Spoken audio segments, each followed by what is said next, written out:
Waswahili wanasema kwamba dawa ya moto ni moto na malipo ya damu ni damu, na hii inajidhihirisha hali ilivyo hivi sasa katika vita vya Iran na Marekani. Hiyo video ambayo inaonekana hapo, mtazamaji, ni moja kati ya moto mkubwa ambao umeibuka na kutanda katika anga la Mashariki ya Kati, na hii ni malipo makubwa ambayo Irani imeendelea kufanya kufuatia mauaji ya viongozi wake waandamizi na viongozi wa ngazi za juu wa usalama na ujasusi nchini Irani. Sasa kama ambavyo Waswahili wanasema kwamba kitu kizuri ule na mwenzio, basi mimi nimeamua kushare na wewe habari hizi njema na habari nzuri kutokea Irani. Bila shaka ni habari njema sana kwa wale ambao wanafuatilia mgogoro kati ya Irani na Marekani, ambapo kwa siku za hivi karibuni Marekani na Israel wameshambulia vibaya Irani kwa kuua viongozi wake wakuu. Sasa Irani imeanza malipizo ya kisasi na kulipiza kisasi rasmi, ambapo leo Irani imeushangaza ulimwengu kwa kufanya mashambulizi makubwa kabisa katika nchi zile ambazo Marekani amekuwa akizitegemea kwa uwekezaji wake na kuwekeza nguvu zake kubwa sana za kiuchumi katika mataifa hayo, ambapo nitakwambia ni wapi hapo ambapo moto huo mkubwa umezuka na kuibuka. Kwanza kabisa ni kusalimu mtazamaji popote pale ulipo, na bila shaka yoyote unaendelea vyema ukiwa na afya iliyo njema. Basi tumshukuru Mwenyezi Mungu kwa afya hiyo ambayo ametutunuku kwa siku ya leo, tukiangazia tena mizozo hii ambayo inaendelea huko Mashariki ya Kati, mzozo huu wa vita vya Irani na Marekani. Mimi naitwa Chifu Mkuu wa Itifaki. Karibu tuwe sote hadi tamati kuangazia taarifa hizi kubwa na nyeti kutokea huko Irani. Lakini nikukumbushe mtazamaji ni kwamba pale Instagram napatikana pia, andika afisa3_official ili tuweze kwenda sambamba kila dakika na kila sekunde. Tuanze taarifa kubwa kutokea Mashariki ya Kati, mzozo kati ya Irani na Marekani, ambapo leo Irani imefanya mashambulizi makubwa sana ya kuangamiza katika uwekezaji, vitu vya uwekezaji vya mafuta na gesi kule katika mataifa ya Kiarabu, yani inamaanisha washirika wa karibu wa Marekani, Saudi Arabia, lakini pia na Qatar, ambapo hapa kulikuwa hapo na vituo muhimu kabisa vya gesi kutoka magharibi, gesi ambayo ina uwekezaji kutokea magharibi, gesi ya LNG, ambapo Irani imefanya mashambulizi makubwa sana na kuteketeza vituo hivyo vya gesi katika mataifa hayo mawili, yani Saudi Arabia lakini pia na Qatar, ambapo katika moja ya taarifa ambayo imearifiwa ni kwamba Irani imefanya shambulizi kubwa hapa, na hii sehemu ya kwanza ilikuwa ni katika eneo la magharibi mwa Saudi Arabia katika kituo cha nishati hii Samref, ambapo hapa Irani imefanya shambulizi kubwa sana la ndege ya pasi na rubani ambayo ilitua katika kituo hiki na kusambaratisha kabisa, kama ambavyo moto mkubwa umetanda na kuonekana katika eneo hili, ambapo hapa inaripotiwa kwamba kulikuwa na uwekezaji wa nishati kutokea mataifa ya magharibi, shirika la LNG, kampuni ya LNG ambayo ndio imeathirika hapa. Na hii yote ni kwa mujibu wa Irani, imesema kwamba ni katika mashambulizi yake ya kulipiza kisasi dhidi ya mauaji ambayo imefanywa kwa viongozi wakuu wa Irani, akiwemo waziri wa intelijensia Khatibu, lakini pia kifo cha alikuwa katibu usalama wa taifa wa Irani Bwana Ali Larijani. Mbali na kufanya shambulizi hilo ambalo limeripotiwa hapo na kuonekana video mbalimbali zikisambaa katika kurasa mbalimbali za vyanzo vya taarifa kutokea Mashariki ya Kati, pia Irani imefanya mashambulizi ya mkupuo, mashambulizi ya pamoja ya jumla, ikihusisha pia shambulizi la kituo pia cha nishati katika eneo la Al-Ahmadi, ambapo hapo pia kulikuwa na nishati ambayo imewekezwa na taifa la Marekani, lakini pia kwa kushirikiana na mataifa mengine ya magharibi. Mbali na hiyo, pia katika mjumuiko wa mashambulizi hayo ya Irani imejumuisha pia kwa kushambulia kituo cha Mina Abdullah, ambapo hiko pia kilikuwako kinatoa huduma na kuzalisha matenki zaidi ya 454,054 kila siku, ambapo pia ni pigo kubwa sana kwa Marekani, lakini pia na kwa mshirika wake Israeli na kwa mashirika ambayo yalikuwa yakishirikiana na Marekani katika eneo hilo. Na kama nilivyosema hapo awali kwamba kwa yule ambaye anafuatilia vyema kabisa mzozo huu na mgogoro huu wa vita kati ya Iran na Marekani, hili si pigo kwa Marekani, lakini pia si pigo kwa Israeli, bali hii ni sherehe kwa Irani ambaye yeye ameonekana kupoteza kwa siku za hivi karibuni, kupoteza viongozi wake wakuu waandamizi, lakini pia na kupoteza nyenzo muhimu za kiusalama na ulinzi ndani ya taifa la Irani.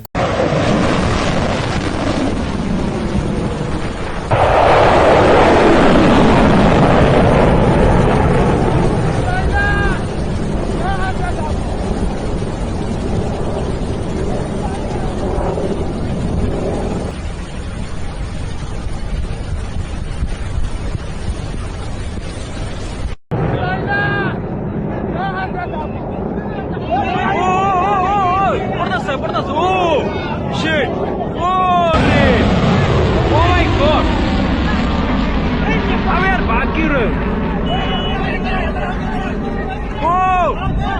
Oh shit! अबे किसमें किधर गिरा? अरे वहाँ गिरा सामने तो गिरा. Kwa yule ambaye afuatilii anaweza kuona ni jambo tu la kawaida, lakini kwa yule ambaye anafuatilia, hii ni habari njema kwa Irani, na hii ni habari nzuri sana kwa timu Irani ambao wamekuwa wakifuatilia kwa karibu sana kile ambacho kimekuwa kikiendelea kule Mashariki ya Kati. Sasa kufuatia hiki ambacho kimetokea na kuendelea huko Mashariki ya Kati, Irani, jeshi la Irani, yani jeshi la walinzi wa mapinduzi ya Kiislamu IRGC, limetuma moja kati ya video kubwa sana ambayo imetishia ulimwengu na kutishia taifa la Marekani. Video hii ikionyesha kikosi maalum cha jeshi la Irani IRGC, yani IRGC Special Force, wakitoa tamko zito, kauli nzito kwa Marekani, kauli ya maangamizo, yani wakiwa tayari kabisa. Video hii inaonyesha wakiwa wana silaha nzito, wakiwa katika hali ya wakamavu, katika hali ya ujasiri, hali ya makabiliano kwa adui, ambapo video hii wameisasisha ama wamechapisha wakiwa na ujumbe mzito ambao wameutoa kwa Marekani, wakiwaambia Marekani kwamba sasa ni saa ya jino kwa jino, yani ni saa ya mfupa kwa damu, ambapo amesema Marekani watalipa kile ambacho wameendelea kukifanya kwa Irani. Wamesema wako tayari kulinda ardhi yao, wako tayari kusimamia damu ya Wairani, wakisema kwamba yeyote yule atakayekanyaga katika ardhi ya Irani basi jambo kubwa litamfika, na jambo hilo wamesema wazi kwamba ni umauti. Hapa unaweza ukaona kwamba Irani hairudi nyuma bado. Irani iko ngangali katika vita hivi, na Irani bado haidhoofiki katika kila hatua. Na video hii inaweza ikawa ndiyo video ambayo itamonyesha Marekani kwamba namna gani ambapo Irani yuko vyema kwa kila hatua, kwa kila namna, japo changamoto ambayo imewakuta ya kupoteza viongozi wake wakubwa, lakini bado yuko mbele zaidi na anajipiga kifua katika vita vyake hivi dhidi yake na Marekani kwa kushirikiana na moja kwa moja na Israeli. Sasa kufuatia taarifa hiyo ambayo imetokea huko Mashariki ya Kati, Irani, Marekani kama kawaida yake, kama ndivyo ada, kwamba amekuwa akitumia propaganda kuweza kuendelea na vita hivi vya Irani na Marekani kwa kushirikiana na Israeli, ambapo ametumia sasa wale jopo la mawaziri wa mambo ya kigeni, jopo la mawaziri wa mambo ya nje wa zile nchi za Kiarabu kule Mashariki ya Kati, zikiwemo nchi ya Qatar, Saudi Arabia, nchi ya Kuwait, nchi ya Bahrain, lakini pia na hata nchi za Falme za Kiarabu, yani ule umoja wa Kiarabu UAE, ambapo Marekani amewatuma mawaziri hawa. Kwa mujibu wa duru kutokea Mashariki ya Kati ni kwamba Marekani amewatuma mawaziri hawa kuweza kukutana na kujadili juu ya namna ya kufanya, juu ya kile ambacho Irani amekuwa kikifanya. Hapa unaweza kidogo ukacheka namna ambavyo Marekani amekuwa akitumia propaganda zake kuweza kuitikisa Irani, lakini Irani imekuwa bado haitingishiki. Sasa Marekani amewatuma mawaziri hawa kuweza kukutana na kuunganisha kile amesema nguvu ya pamoja dhidi ya Iran, ambapo mawaziri hawa wamekutana na wale ambao walikuwa vibaraka wa Marekani wazi ama dhahiri kabisa wamezungumzia na wameonyesha kabisa kuwepo upande wa Marekani, na hilo amelidhihirisha waziri wa mambo ya nje wa Saudi Arabia, bwana mdogo, bwana Faisal bin Farhan Al Saudi, ambaye yeye kwa kila ambacho amekuwa akizungumza ni kana kwamba anazungumza nyuma ya mtu ama ameshikwa na mtu.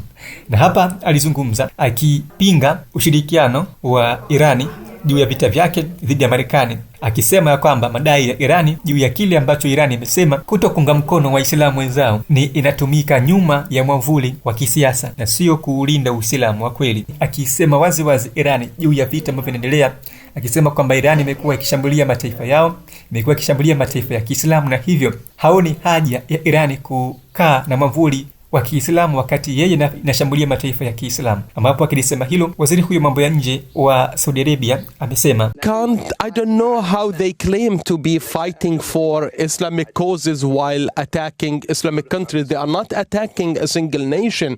Saudi Arabia, Bahrain, Kuwait, Qatar, UAE, Oman, Lebanon, Jordan, Azerbaijan, Turkey. All these countries are Islamic countries. Selewi wanavyodai kutetea masuala ya Kiislamu huku wakishambulia nchi za Kiislamu. Hawashambulii taifa moja tu. Saudi Arabia wanashambulia Bahrain, Kuwait, Qatar, wanashambulia pia na hata Falme za Kiarabu yani UAE, wanashambulia Oman, wanashambulia Lebanon, wanashambulia Jordan, wanashambulia Iraq, wanashambulia hata Uturuki. Zote hizi ni nchi za Kiislamu na zote hizi zimekuwa zikilengwa na Irani. Na hii hata kabla ya vita hivi dhidi ya Irani na Marekani, mchango wa Irani kwa ulimwengu huu wa Kiislamu ulikuwa upi?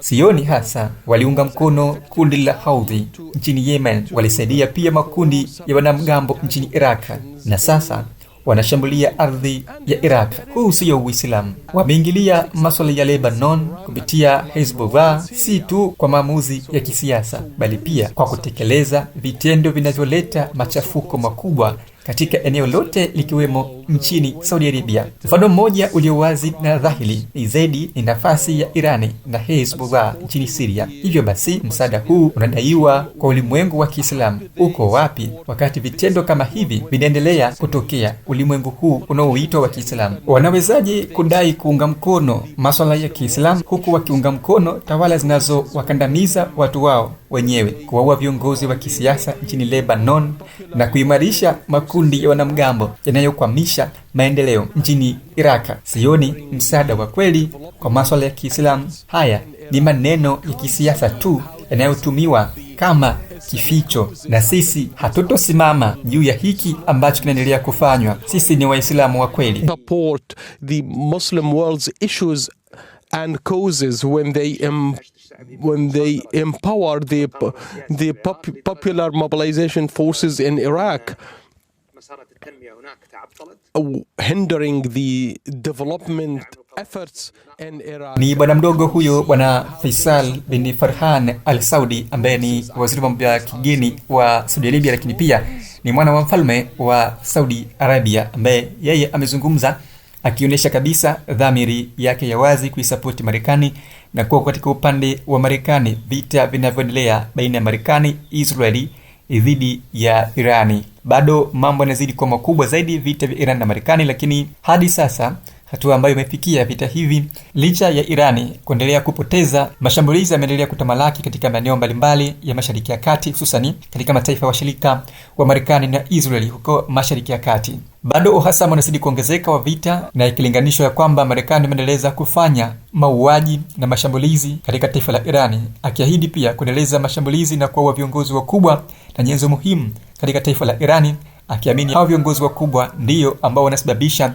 mashambulizi makubwa na kile ambacho amesema utawala usio na uhalali ndani ya taifa la Irani, utawala usio wa kidiplomasia, utawala usio wa wachambuzi wa masuala ya mizozo ya kikanda, lakini pia na mizozo ya kieneo, yani geopolitics. Wanaendelea kueleza kwamba mzozo wa Iran na Marekani bado umefikia hatua mbaya zaidi ikiwa Irani itaendeleza azma yake ya kulipiza kisasi, na huku Marekani akiendeleza azma yake ya kutaka kuondoa utawala moja kwa moja wa Irani nchini Irani. Je, kuuawa kwa viongozi wakubwa na nyenzo muhimu kwa taifa la Irani ndiyo njia rahisi ya kuondosha moja kwa moja utawala wa Irani, ama ndiyo mwanzo mpya wa kuongeza vita zaidi na kuchochea uhasama baina mataifa hayo huko Mashariki ya Kati? Ikumbukwe kuwa Marekani anapigana vita vya mbali, yani akiwa katika bara la Amerika, lakini anatumia washirika wake huko Mashariki ya Kati kuweza kupigana vita dhidi ya Irani.